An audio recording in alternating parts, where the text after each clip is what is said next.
Hey folks, this is Manuel from Steadybit. So when you're using Steadybit, you're obviously benefiting from the automatic discovery of your system to make it really easy to create chaos engineering experiments to improve the reliability. You're also benefiting from the Explorer capability of Steadybit, helping you to visualize your system and understanding it, as well as from Steadybit's advice to detect reliability gaps in your infrastructure, suggest experiments to test your reliability improvements, and run them easily. And of course, whenever you're thinking about experiments and you're designing one, you can benefit from the huge variety of chaos engineering attacks, checks, load test integrations, and integrations into observability that Steadybit has.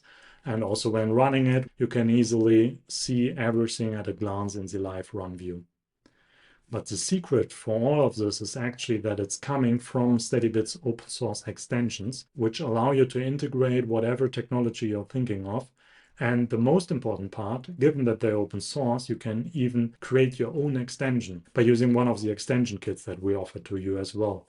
This video is a series of videos covering each of the different extension kits, allowing you to understand how you can use them to make it a perfect fit for your infrastructure and customize Steadybit to roll out chaos engineering successfully. In this video, we will focus on DiscoveryKit.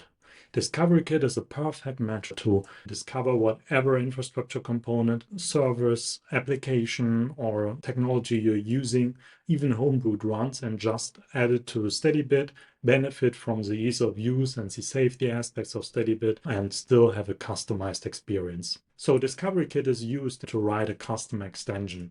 And you can see in this overview that the platform and the agents are handled by us, and you don't need to take care of those because we are making the great user experience and the safety aspects happen. And then on the extension side, these are the part that you are developing using our development kits. By using DiscoveryKit, you can actually make infrastructure components available to the platform. To get started as easy as possible, you can make use of our extension scaffold repository, which is a public template. You can just open it up in a code space to play around and understand the API endpoints, or just fork it so that you create your first extension. Whenever I've opened it up in a code space, I can check out the readme.http, which is explaining the different extension kits that we have available and the endpoints of each. The first section will cover all the discovery part, but you can also just continue watching this video. The most important endpoint is basically the root path in an extension, which gives you a list of capabilities provided by that extension. We will focus on this video on the discovery parts. There are also other videos in the description below that will check out the action kit, advice kit, and event kit capabilities. So let me open up this endpoint to easily navigate around and explain you each of the concepts. So you can see that this endpoint has multiple root level elements. I want to first start with the target types and target attributes endpoints. Whenever I do a GET request on this endpoint, I can see that it basically describes a target. A target in our extension scaffold is all about robots. You can see that a target is described by a unique ID, like the one over here. Then we also have labels to reference to, in this case, robots, and also can describe what kind of information we want to see whenever we are showing targets for this target type. Also, you see that we have some attributes in here, like the robot reported by, which can be additionally described by using the target attributes endpoint that's simply describing each attribute with a proper label so that your users can always fully understand what these attributes are all about. Now, jumping into the platform, you can see the effect of having the custom extension running and connected to your agent and platform, because right now I only see everything around robots. And in here, you can also see the reported by attribute that we discussed earlier to quickly identify who is reporting this robot. Now, the question is how get the individual robots submitted to the platform. So how do we know that we have Bender, R2D2, and Terminator available in our environment? For that, we have a separate capability part of the discovery kit, which is the discovery itself. You can see it's a separate endpoint that we can simply use with HTTP GET again.